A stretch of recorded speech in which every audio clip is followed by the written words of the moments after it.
আপনি কি জানেন আপনার ঘরে যে আয়না আছে সে আয়নার বাস্তব জীবনটা কি?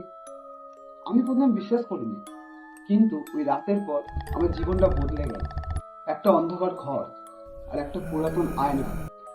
রাত তখন বাজে 2টো।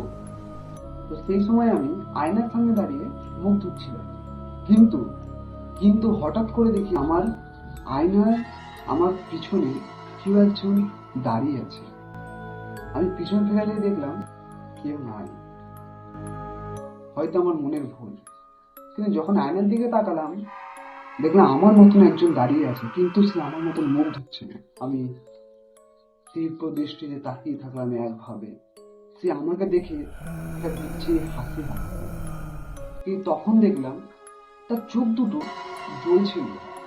তাই হঠাৎ করে আমি নিজের চোখ বন্ধ করতে না করতেই তখনই দেখলাম আমার অন্ধকার ঘরে ঠান্ডা হাওয়ার পরশ পেলাম।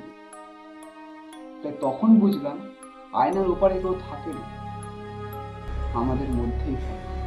হয়তো তাকে আমরা দেখতে পাই। এটাই বাস্তব। তাই রাতে আয়না ভুল করেও দেখবেন না, ঢেকে রাখবেন। দেখা হচ্ছে নতুন গল্প নিয়ে।